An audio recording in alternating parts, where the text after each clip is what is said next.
today's episode of Tracy Schott's Voices for Change Radio Show. Tracy is the producer and director of Finding Jen's Voice, and here at Incandescent, we are helping her stomp out domestic violence around the world. A big task, but one we are determined to accomplish. I'm Hope Katz-Gibbs, founder of Incandescent Radio and TV, and on today's show, you are going to meet Nanette Chezum, a survivor of a verbally and psychologically abusive relationship with a law enforcement officer. We know that you will learn a lot from her powerful story and her experience, and I'm thrilled and honored to have you both here on Incandescent. So Tracy, take it over. Thank you so much, Hope, for your support in producing this show. Nanette, welcome. Welcome to Voices for Change Radio. Thank you. Thank you so much for having me this morning, or I guess it's afternoon where you're at, Tracy. It is. It's just barely afternoon. Yes, so I met Nanette a couple of years ago at the Conference on Crimes Against Women in Dallas, and you were a panelist on following the screening of Finding Jen's Voice there. Correct? Yes. It's all blurs together. But Nanette has a powerful and interesting story, and she's really kind of trying to transforming some of the conversations we're having about police involved domestic violence. And we know a little bit about the data around police involved domestic violence. Tells us a little bit. Can you share some of that information? Certainly. Well, as far as data is concerned, it is very, very old. And the last known published data happened around 2003. And at that time, it was reliant on self-reporting. And it was random departments within the US, a sampling, that agreed to participate. And at that point in time, it was estimated that 40% of law enforcement officers, law enforcement families were involved in an abusive relationship at home behind closed doors. And, underneath that umbrella of domestic violence, we not only have the physical violence, but we have psychological violence, we have financial abuse, we also have verbal abuse. And so the numbers that were tabulated were not strictly physical violence. Okay. It was various forms of domestic violence. And that was in 2003. So that is really, really, really old data. And prior to that, there was a sampling done in 1999 as well. Wow. And so when others quote that 40% statistic, and people want, links to see where that statistic comes from, and we provide that, people are always quick to shut that number down because the data is so old, unfortunately. So we really need new data. And I've been on a mission to try to find someone, whether it's a student group at a university professor themselves, to try to compile new data. But it's very, very expensive to do a study like that. It's also challenging to get departments to participate in a study like that. And it's very expensive. And also there are some colleges and universities, for example, that don't want to participate in a study like that because they feel like they don't want any pushback from law enforcement for a study like that. Oh, wow. And my answer for that is, let's not look at it as pushback or being afraid. Let's look at it as all of us coming together and trying to help one another and try to do a better job, and not look at it so much in the negative, but look at it in the positive. Is everyone coming together and trying to do a better job? Right. Tell me a little bit, well, I guess one more comment about that data is 40% sounds pretty high, especially when you consider that this is kind of a voluntary self-reporting study. And you wonder what it would be if it were more,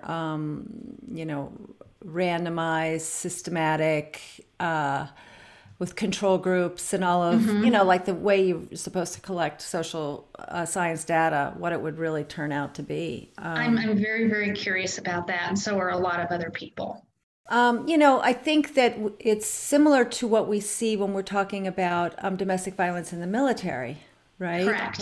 It is higher than the general population.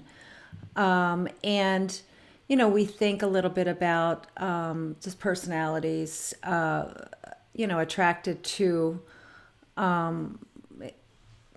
military and law enforcement. I mean, it's a different, it takes a different kind of grit to be in those professions, and maybe it correlates somehow with also some of the controlling personality characteristics that we see with domestic violence. Exactly. I think that's kind of the theory. But because of the lack of data, how much that is borne out to actually being true is speculation, right? Correct. And it's traditionally been thought that law enforcement and military careers, particularly the more you rise up in the ranks, you're always going to have personalities that are attracted to having power and control over others. I mean, that's just typical of any abuser traditionally, but particularly so when you look more at the military and law enforcement, that's always going to attract folks that have that need for that power and control over others. So it's something that I really wish we could gauge ahead of time as far as the screening process is concerned within law enforcement. Some departments do a great job at pre-screening, and others, there's work and improvement that needs to be done. I wish it was the same across the board for all agencies, but unfortunately it's not. Everybody has their own standards and practices for the most part. And, it's obviously we're not implying that all police officers or people in the military have, a propensity toward abuse. That is certainly not what we're saying. But there is a very high percentage. Could you tell us a little bit about your experience, Nanette? Sure. So in late 2014, I met a gentleman online. I decided to venture into the world of online dating for the first time. And I met this gentleman online. And in March of 2015, we met in person for the first time. And everything, we clicked online. And then when we met in person, we clicked there as well. And looking back, I can clearly see that there really wasn't a courtship period.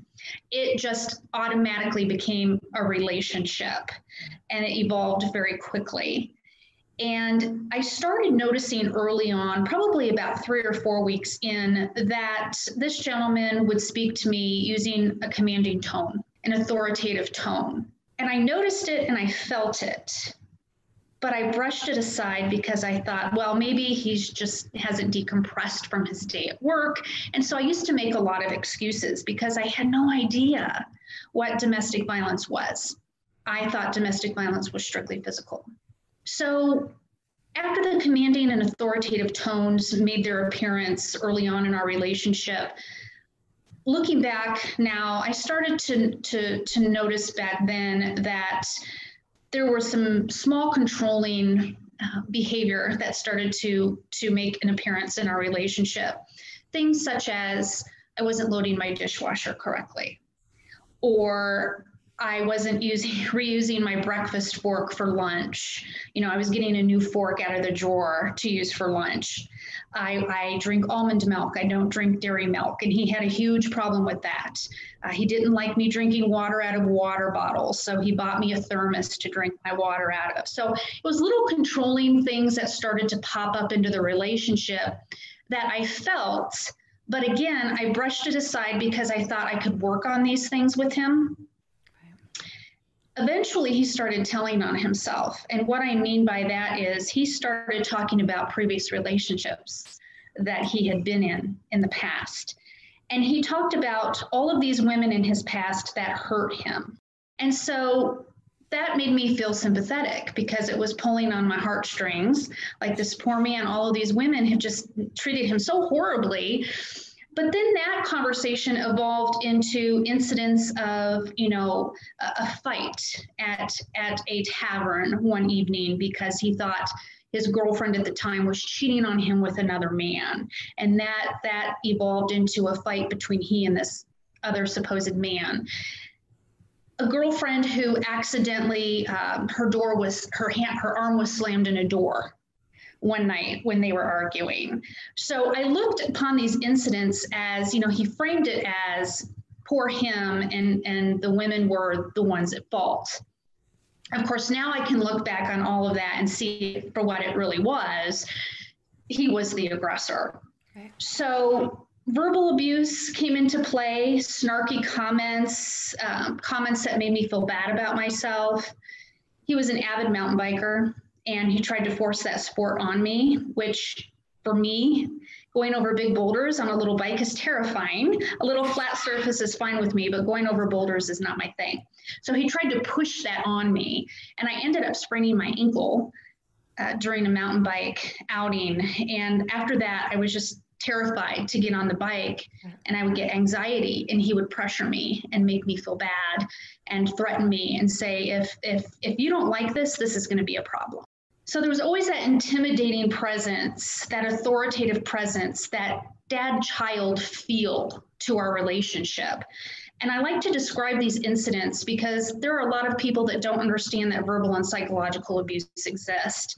So I always like to give these specific examples to folks so that they might be able to relate and say, wow, things like this are happening to me as well.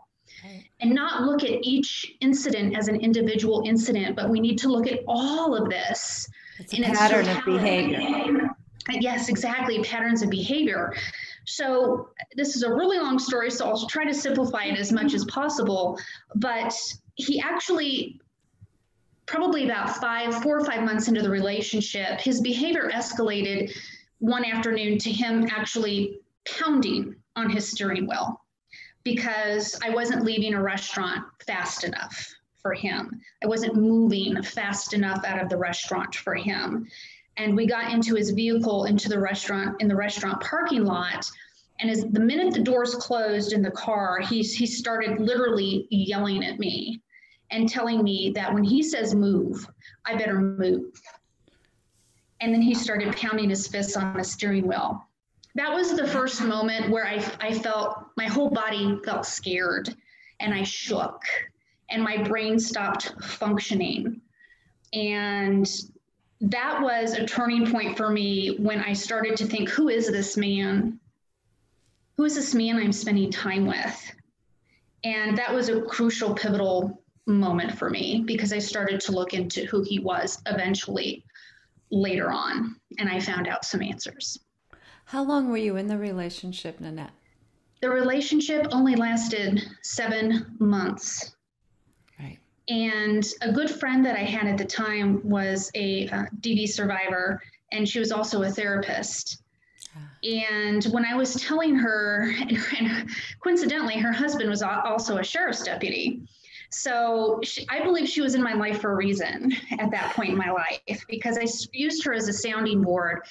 And she advised me that her husband does not act like my then boyfriend acted. So that kind of gave me some clarity that not all cops are like this. Not all deputies are like this.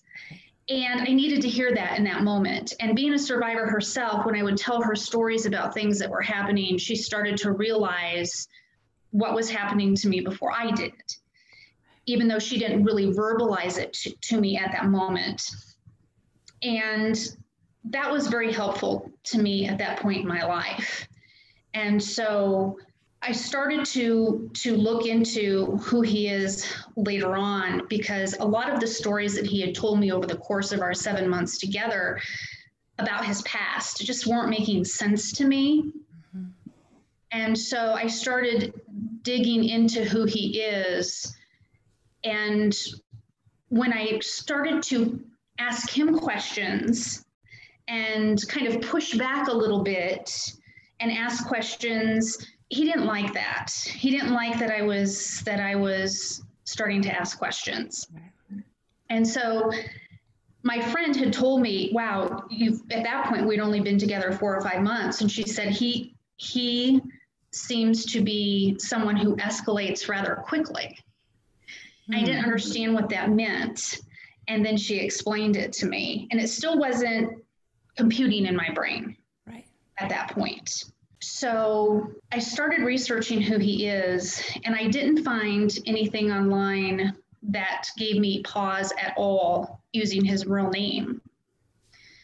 Something still wasn't sitting right with me. I felt like there was information out there that I still needed to know. So one night I Googled his nickname, which is the name that he used that when we met online. And I found another dating profile, which was a public profile, actually.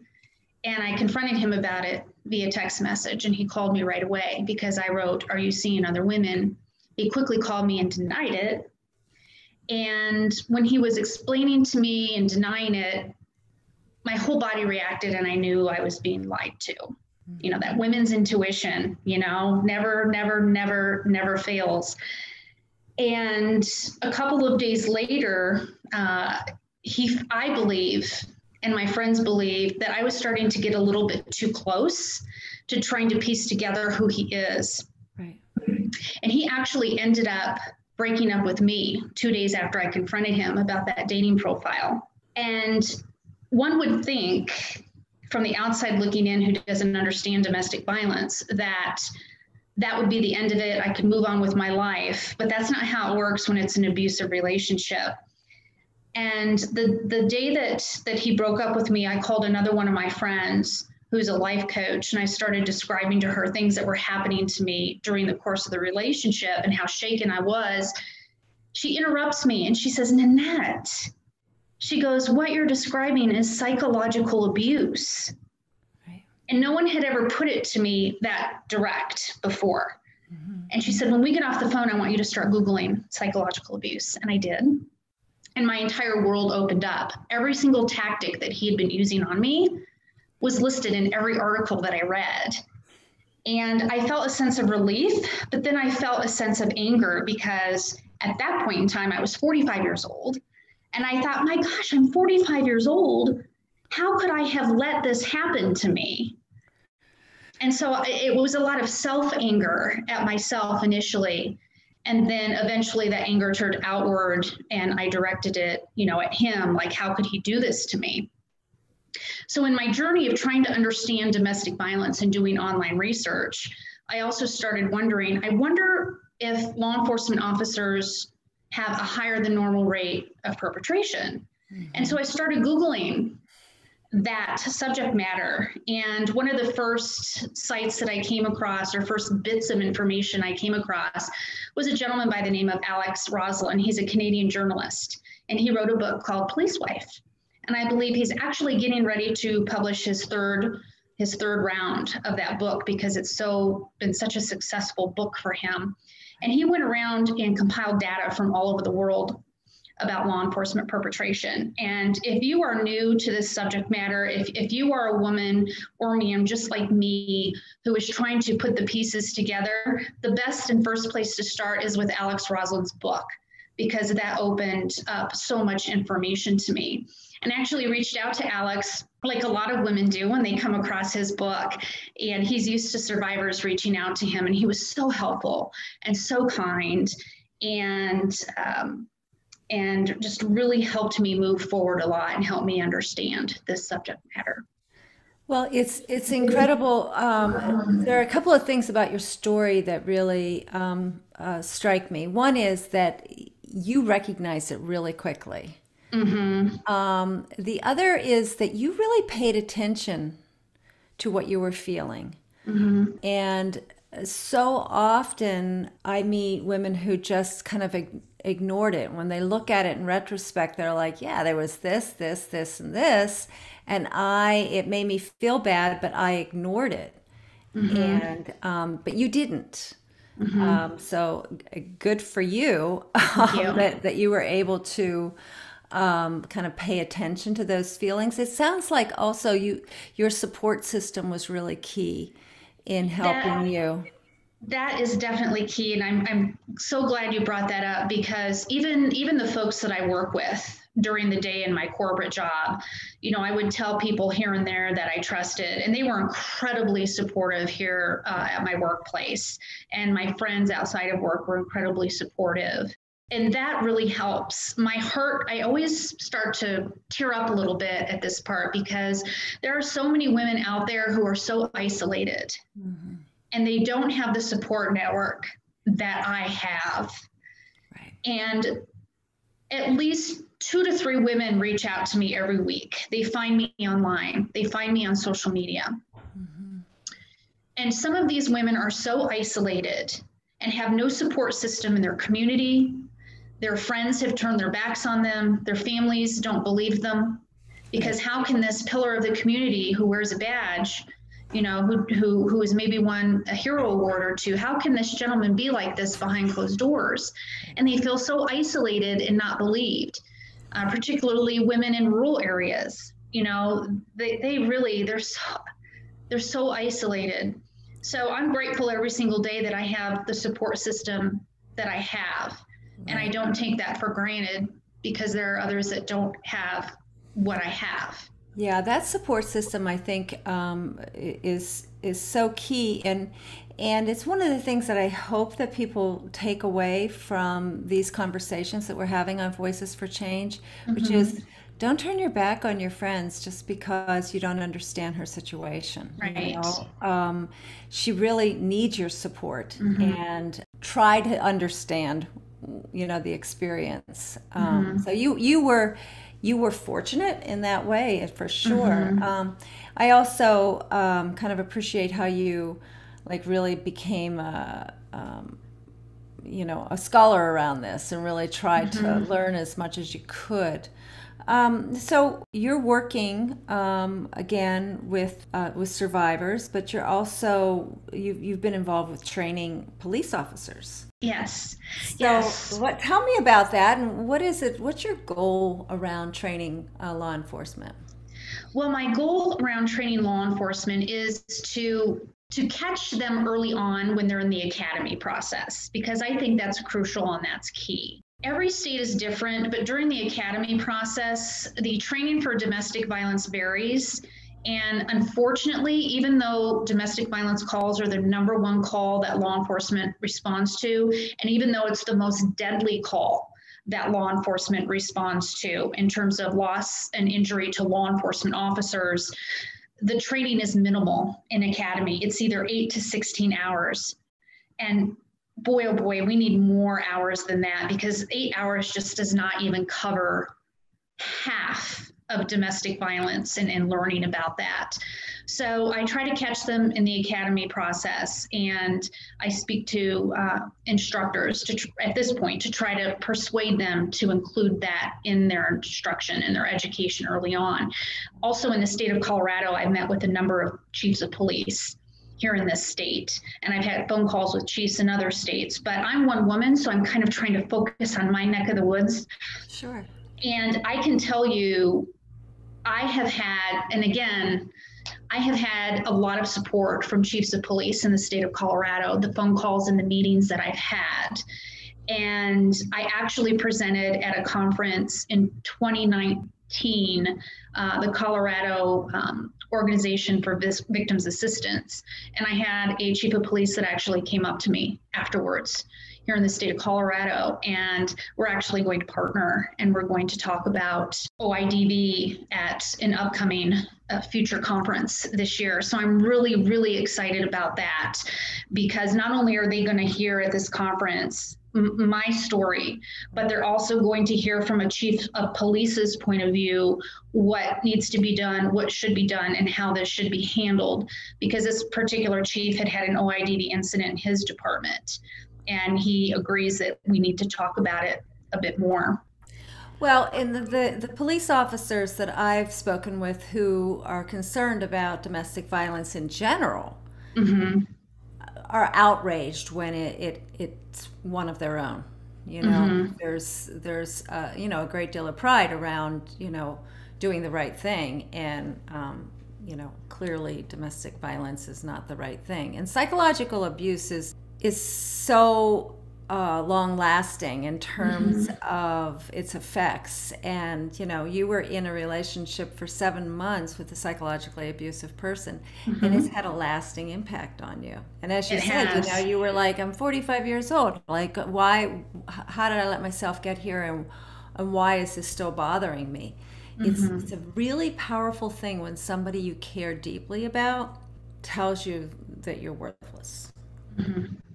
Yes. It's the same kind of experience that children experience with child abuse. You know, it's like the closer to you, the more important that person is to you, that who is being abusive, the more devastating it is. It is, for sure. And like you say, the psychological abuse, it lasts. You know, there are still things to this day, maybe not every day, but more than twice a week, incidents that still pop into my head occasionally that I remember.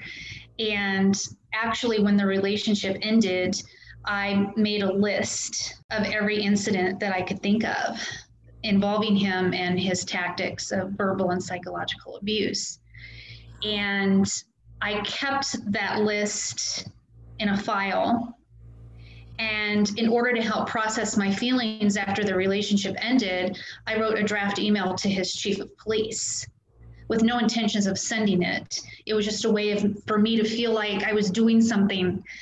And the relationship ended in September of 2015. And in February of 2016, I still was having a problem moving forward in my healing. Even though at that time I was in therapy, I was doing yoga, I was working out, I just couldn't move forward. And so I pulled up that draft email and I made a few revisions, and something came over me and I hit send. I sent that email to his chief. And I felt so powerful when I did that in that moment. And I thought nothing would come of it, because I had read and heard from other women at this point who never received justice, never had any dealings with internal affairs, with chiefs of police. They just weren't taken seriously.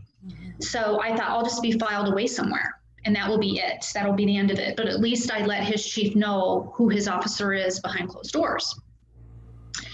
About a week later, an investigator from a neighboring county, from a DA's office, reached out to me and said that the chief of police had forwarded my email to him and wanted him to open up an investigation.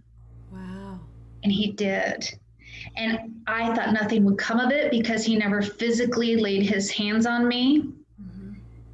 But every time I present, I always give kudos to this particular chief for not ignoring me, because he easily could have, and he didn't. And boy, was I lucky. And I met with the investigator for an hour and a half and told him my story. I brought my list of incidents with me, and I gave him a copy so he could put it in the file. And I drove home from that interview, and I felt a huge weight lifted off my shoulders. That interview was what I personally needed to move forward, because after that day, a lot of the stress, guilt, anger, it was all released. It went away, and I could move forward. Right. And not everyone, for safety reasons, security, feels comfortable reporting their perpetrator. But at that point I did, and I think I was still a little bit angry at that point and really wanted them to know what he did to me. And that was a huge motivator. But I want folks listening today, if you're a family member, a friend, a coworker, it's always the survivor's choice to report or not to report, because there are safety issues that we have to consider. I felt safe because I'd already been very public with what he had done to me. And I felt like if there was ever going to be any retaliation, enough people knew who he was, right, that if anything did happen, you know, they knew who he was. So, but not everybody feels that safe or that comfortable. Yeah, so I'm just so impressed by your courage. Thank you. I do know a professor who I'm going to connect you with who might be able to help you with that data collection. I have my questions for you are So your experience was really troubling, right? And horrible. And you didn't let it escalate. We've had the privilege of interviewing other women who are in marriages who it just kept going. And then in some instances, they get shot or beaten with a bat or other things. So, it strikes me that your experience was so powerful and that you took the courage to now be a leader in the community of trying to put an end to this. So talk a little bit about what it is that you're seeing in terms of women like you speaking out and getting some response from the police departments. Well, I've only been in this movement officially since the beginning of 2016. And just in the last 5 years since I've been in the OIDV movement, I have seen more women come forward. And I think part of that has to do with the fact that the media and journalists have really caught on to this. And, every day you can Google officer involved domestic violence and you'll find a new article every day, unfortunately. And, it really has helped that the media is starting to shed a light on this subject matter. Also, unfortunately, due to events, last year regarding police brutality issues coming to a head last year, particularly with Mr. Floyd, and that issue being thrust into the spotlight even more than it already was, I think people are also starting to question the correlation between officer-involved domestic violence and law enforcement officers that might be brutal on the street. And there is a correlation in that. And that is also something that I talk about in my presentation, that, departments really need to pay attention. If they have an officer on the street who is overly aggressive and maybe has multiple internal affairs complaints lodged against them, they really need to start to wonder, pay attention to what's happening behind closed doors at home. Because I guarantee you with 100% certainty, if you have an officer who's brutal on the street, there's probably something happening at home behind the scenes as well that they really need to pay attention to. Yes, for sure. And so when I talk with my friend who's the professor, who one of her students did her PhD work around the women who are married to law enforcement officers, how they're kind of on the front lines of taking the abuse. So she was explaining to me how people who are drawn to that profession, the military, law enforcement, they have that kind of personality. So talk a little bit about that correlation and what you've dug deep into to understand it better. Well, let me start off by saying that I firmly do not believe, based on my own experience talking to other law enforcement experts and other survivors, I don't believe that the training academy for law enforcement is creating these perpetrators. I want to make that perfectly clear. What I think is happening is you are going to have a percentage of people with that power and control complex, that issue, that are going to be drawn to that profession. And I think law enforcement is doing a better job of weeding those folks out in the beginning, but there's still a ways to go in recognizing those folks that do have those issues. I think that as they rise in the ranks, I think that it becomes more difficult to stop them, so to speak. And the more they rise up in the ranks, the more powerful they feel, versus the folks who are coming in, at the bottom of the ranks, so to speak. They're following orders for the most part. But it's not unusual, to emulate leaders. So that's also an issue too. And seeing how some folks escalate in the ranks, what they did to get there, there are some that will mimic some of that behavior as well. And that's very concerning to me. So, the particular chief of police that my perpetrator worked for, I firmly believe that he knew there were other issues going on with my ex-boyfriend. And I believe that also kind of inspired him to reach out to this investigator, because I believe I was just one more piece of the puzzle to some other things that were going on with my ex-boyfriend behind the scenes, some other power and control issues that he was having with his officers that were below him in rank, without going into too much detail. But there were some issues internally at that department as well involving him, I'm quite certain. It's hard to always weed that out though, and sometimes people don't show their colors right away. So Yeah, it's complex, it's deep, it's complicated, it's multi-layered on so many levels, right? Yes. You as a woman feeling intimidated, getting into Yes. this relationship where, you only made it, 7 months. I give you so much credit for getting out then and becoming a spokeswoman in this movement. So what do you think are steps that need to be taken? Twofold. One, on the police officer side, right? It sounds like that gentleman who took control of the situation really was doing a fantastic job. And then also on the side of women, what do we need to do when we get into relationships with someone, whether they're a police officer or not? So those twofold question to you. Okay. Well, regarding law enforcement, they are aware the issue exists. It's just not something that people talk openly about, and they need to have that conversation amongst themselves. The International Association of Chiefs of Police, they have a model policy that they have developed, and it's on their website. It's public. Anyone can view that model policy. And I really urge more departments, chiefs of police, internal affairs officers, to really take a look at that policy and use it to their advantage internally within their departments. I also urge law enforcement officers to reach out, and advocates as well in their community, to reach out to each other and formulate a plan together. Come up with this policy together, make modifications to that policy together, and come up with a safety plan for any survivors in their community that might eventually experience officer-involved domestic violence. As far as women are concerned,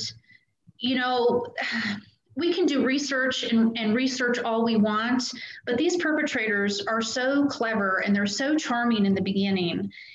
And I really don't like to put the onus on women to just be aware and constantly alert, although we do need to take precautions in day-to-day life.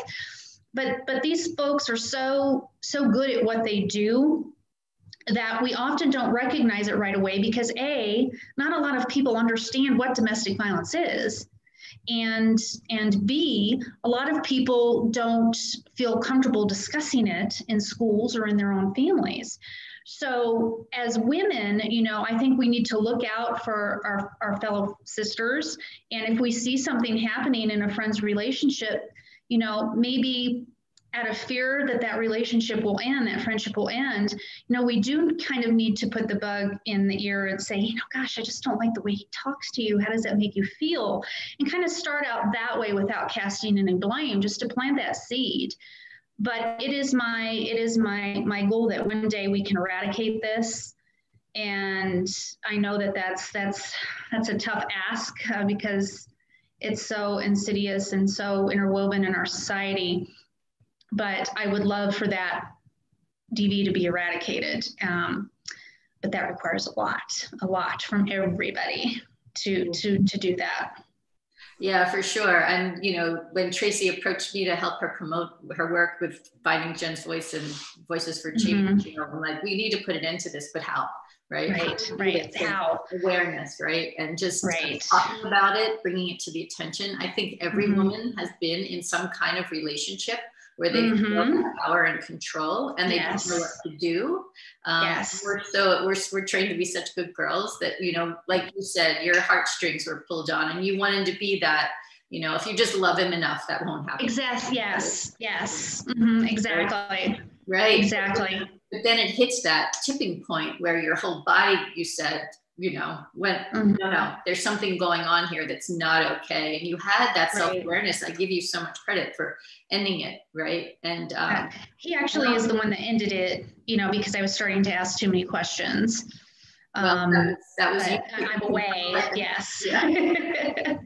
Yes, for sure. And if there's one thing that, after talking to so many women who have experienced domestic violence, but particularly domestic violence when your perpetrator is a law enforcement officer, the one thing we want from departments is accountability. Hold these folks accountable. Don't brush it under the rug. Don't promote them. Don't hide disciplinary records. Don't let them transfer to a new department without making the new department, the new chief aware.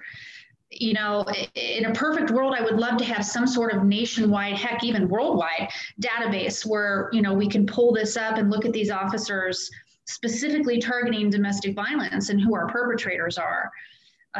But gosh darn it, just stop making it so easy for them to rise up through the ranks and hold them accountable for this, because domestic violence impacts all of us, whether we're aware of it or not. It impacts our education system, our healthcare system, our social justice system, our workplace. You know, it impacts all of us. So we all really need to take a stand on this. And that's another one of my many missions in life, is to just get people to be aware of what's happening around them. I do want to talk a little bit about your conference that you're participating in and involved with that's coming up in May. Would you tell us a little bit about that, Nanette? Yes. Oh my gosh. I'm so excited about this conference, everyone, because this is the first of its kind with the Safe and Together Institute. They're based in upstate New York. Ruth Stearns and David Mandel. They are angels in disguise to me, because Ruth had reached out to me via Alex Roslin, who informed her that I'm here and speaking out about OIDV. And she had a survivor that had reached out to her in New York, who was just really having difficulty navigating the system, whose perpetrator is a law enforcement officer. So she started doing research online about OIDV. And through Alex Roslin, he referred Ruth to me, and we just started having this conversation about officer-involved domestic violence. And she realized, you know, what a pandemic this is worldwide. So she started networking with folks in law enforcement, with advocates, with survivors, and she and her husband decided to come up with the first of its kind ever OIDV summit. And it's going to be a virtual summit, and it is taking place May 5th and 6th. Online, and you can register. We're doing early bird registration right now, and early bird registration, I think, until the beginning of April, but don't quote me on that. And we have all of our slots filled for this OIDV summit. It's 2 half days, and your presenter slots. Yeah, your what? presenter slots. Your Yes. presenter slots. All of our presenter slots are full for this particular summit. And I'm so honored to be a part of this summit and to have my voice heard. And hopefully for those who don't feel safe to speak out, hopefully through me, I can also elevate their voices as well. But we're going to have law enforcement experts like Mark Wynn, who is a former you know Mark. I know Mark. He's awesome. He's awesome. He's a retired Nashville Police Department lieutenant, and he does training for law enforcement officers at this phase in his life. So he's going to be a part of it. I'm going to be a part of it. Tom Tremblay, I hope I'm saying his last name correctly. He is a retired law enforcement officer as well, and his area of focus is law enforcement officers that perpetrate domestic violence and sexual assault. So he's going to be speaking as well.